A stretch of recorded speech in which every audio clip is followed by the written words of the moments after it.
देखिए बच्चों, आज आपको मैं समझा रही हूँ सिंगल इलेक्ट्रॉन कोवैलेंट बॉन्ड आप कैसे बनाएंगे।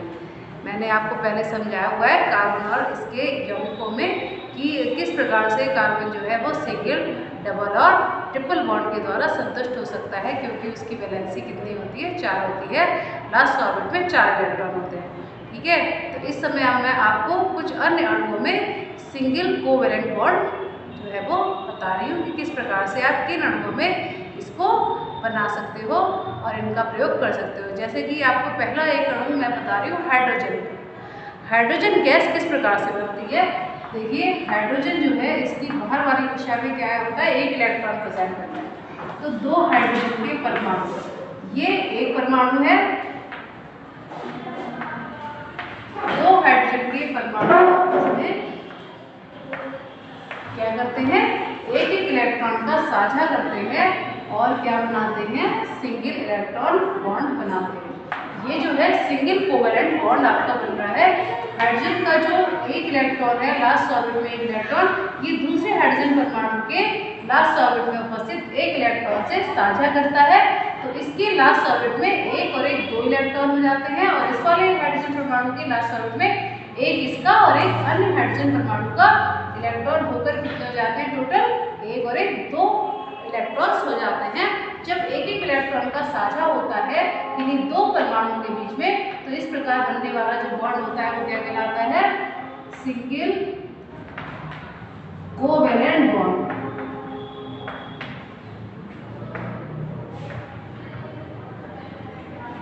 ठीक है, तो ये एग्जाम्पल हो गया आपका हाइड्रोजन अणु के बीच में 2 हाइड्रोजन परमाणु किस प्रकार से सिंगल कोवैलेंट बॉन्ड बनाते हैं। एक अन्य एग्जाम्पल मैं आपको देती हूँ, जैसे कि HCl गैस के अंदर बनने वाला कोवैलेंट बॉन्ड वो किस प्रकार से बनता है। तो देखिए, जो HCl गैस का अणु है उसमें किस प्रकार से हाइड्रोजन और क्लोरीन के बीच में जो है सिंगल कोवैलेंट बॉन्ड बनता है, इसको समझ लीजिए। आप जानते हैं हाइड्रोजन की बाहर वाली कक्षा में कितने इलेक्ट्रॉन होते हैं, 1 इलेक्ट्रॉन होते हैं, और जो क्लोरीन है इसकी बाहर वाली कक्षा में कितने इलेक्ट्रॉन होते हैं, 7 इलेक्ट्रॉन होते हैं। कितने होते हैं, 7 इलेक्ट्रॉन। तो क्लोरीन को अपनी वाह्यतम कक्षा का अष्टक पूर्ण करने के लिए, अक्रिय गैस का अष्टक प्राप्त करने के लिए कितने इलेक्ट्रॉन की आवश्यकता होती है, केवल 1 इलेक्ट्रॉन की, क्योंकि इसके बाहर वाली कक्षा में कितने इलेक्ट्रॉन है, 7 इलेक्ट्रॉन। और हाइड्रोजन को अपना डुप्लेक्स पूर्ण करने के लिए, मतलब अक्रिय गैस का, जो इसका निकटतम अक्रिय गैस है जो हीलियम है, उसका अष्टक पूर्ण करने के लिए, उसका इलेक्ट्रॉनिक विन्यास प्राप्त करने के लिए भी 1 इलेक्ट्रॉन की आवश्यकता होती है। तो हम क्या करते हैं, जो हाइड्रोजन गैस है, जो हाइड्रोजन का परमाणु है, वो क्लोरीन के परमाणु के 1 इलेक्ट्रॉन के साथ साझा करता है और अपनी वाह्यतम कक्षा का अष्टक पूर्ण करता है। किस प्रकार से करता है, देखिए, क्लोरीन के 1 इलेक्ट्रॉन को ये अपने अष्टक में जो है लेता है, और जो क्लोरीन जो है वो हाइड्रोजन के 1 इलेक्ट्रॉन को अपने अष्टक में क्या करता है, ग्रहण करता है। इस प्रकार हाइड्रोजन और क्लोरीन के एक इलेक्ट्रॉन जो है आपस में पेयर बनाते हैं, संयुक्त होते हैं, साझा करते हैं, और इस प्रकार से देखिए क्लोरीन का भी अष्टक पूर्ण हो गया, 1 2 3 4 5 6 7 8, और हाइड्रोजन का जो निकटतम अक्रिय गैस का जो इलेक्ट्रॉनिक विन्यास था, मतलब 2, मतलब हीलियम का, तो यही पूर्ण हो गया, 1 और 2। तो हाइड्रोजन के पास भी 2 इलेक्ट्रॉन हो गए, क्लोरीन के बाहर वाली कक्षा में भी 8 इलेक्ट्रॉन पूर्ण हो गए, और ये भी जो है क्या बन गया, सिंगल बॉन्ड इसके बीच में आपका बन गया। तो ये HCl के अणु में आपने देखा कि सिंगल बॉन्ड किस प्रकार से बनता है। इसके अतिरिक्त कुछ अन्य एग्जाम्पल है जिसमें आप सिंगल बॉन्ड का प्रयोग करते हैं, जैसे कि आपको मैंने बताया था जल का अणु। जल के अणु में आप सिंगल बॉन्ड का प्रयोग किस प्रकार से करते हैं, देखिए, ऑक्सीजन एटम है, मान लीजिए ऑक्सीजन एटम, इसकी बाहर वाली कक्षा में आप सभी को पता है कितने इलेक्ट्रॉन होते हैं, 6 इलेक्ट्रॉन होते हैं। ऑक्सीजन की बाहर वाली कक्षा में कितने इलेक्ट्रॉन होते हैं, 6 इलेक्ट्रॉन होते हैं। इसको अपने निकटतम अक्रिय गैस का इलेक्ट्रॉनिक विन्यास वाह्यतम कक्षा में पूर्ण करने के लिए कितने इलेक्ट्रॉन की जरूरत होगी, 2 इलेक्ट्रॉन की जरूरत होगी। ये 2 इलेक्ट्रॉनों को किस प्रकार से प्राप्त करेगा, देखिए, हम जल की बात कर रहे हैं, तो इसमें पुनः एक हाइड्रोजन का परमाणु इस साइड में और एक हाइड्रोजन का परमाणु इस साइड में हम प्रयोग करेंगे। तो हाइड्रोजन को अपना अष्टक पूर्ण करने करने के लिए एक इलेक्ट्रॉन की आवश्यकता होगी। ये इस प्रकार से ऑक्सीजन के एक इलेक्ट्रॉन का साझा करेगा अपने अष्टक में, और जो ऑक्सीजन है इसे 2 इलेक्ट्रॉन की आवश्यकता है। ये दोनों हाइड्रोजन एटम के एक एक इलेक्ट्रॉन को अपने अष्टक में साझा करके प्राप्त कर लेगा, जिससे ऑक्सीजन में देखिए ऑक्सीजन में कितने इलेक्ट्रॉन्स हो गए, 1 2 3 4 5 6 7 8, और इस हाइड्रोजन के बाद भी 1 2 पूरा हो गया अष्टक, 1 2 इसके भी पूरा हो गया। इस प्रकार से आप देख लें एक एक इलेक्ट्रॉन का साझा हो रहा है, एक पेयर बन रहा है, एक एक इलेक्ट्रॉन का साझा हुआ तो सिंगल बॉन्ड बना, यहाँ पर भी एक एक इलेक्ट्रॉन का साझा हुआ सिंगल बॉन्ड बना। अगर आप इसको बॉन्ड के रूप में दिखाना चाहें तो इस प्रकार से दिखा सकते हैं, ठीक है। तो इस प्रकार ये क्या बन गया, इसके बीच में सिंगल बॉन्ड बन गया, इसके बीच में ऑक्सीजन और हाइड्रोजन के बीच में सिंगल बॉन्ड आपको दिखाई दे रहा है। इस प्रकार से सिंगल बॉन्ड ऑक्सीजन और हाइड्रोजन के बीच में बनता है, ठीक है। इसके अतिरिक्त एक एग्जाम्पल में और दे रही हूँ आपको, जैसे कि आपने मीथेन का नाम सुना है। मीथेन कार्बन का हाइड्रोजन के साथ बना हुआ यौगिक है, जिसे हम क्या कहते हैं, हाइड्रोकार्बन कहते हैं। क्या कहते हैं, हाइड्रोकार्बन। तो आप देखिए कार्बन, जिसे आप जानते हैं कि बार वाली कक्षा में कितने इलेक्ट्रॉन होते हैं, 4 इलेक्ट्रॉन होते हैं। कार्बन की 4th ग्रुप का एलिमेंट है।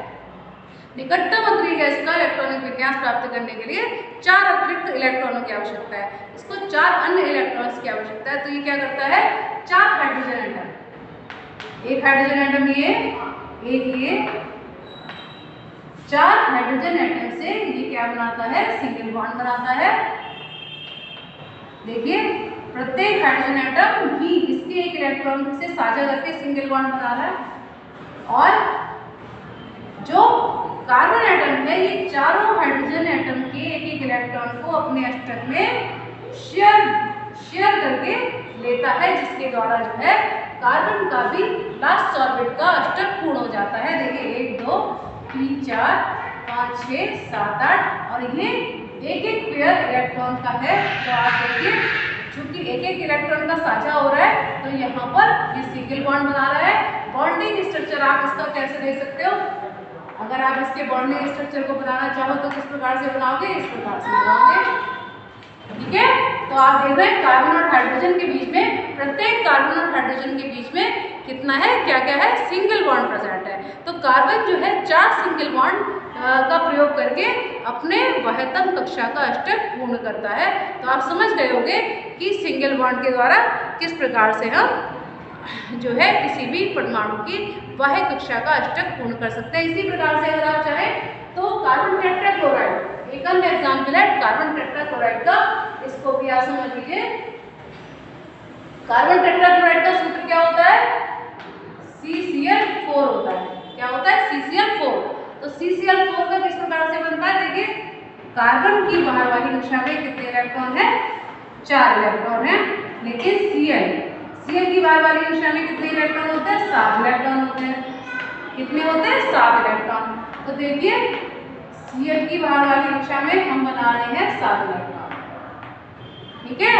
और 4 क्लोरीन के परमाणु जो है वो 4 क्लोरीन के परमाणु एक कार्बन एटम से शेयर करेंगे कितने इलेक्ट्रॉन, 4 इलेक्ट्रॉन, ठीक है। तो देखिए एक यहाँ पर सिंगल बॉन्ड बनेगा, एक यहाँ सिंगल बॉन्ड बनेगा, एक यहाँ पर सिंगल बॉन्ड बनेगा और एक यहाँ पर बनेगा, ठीक है।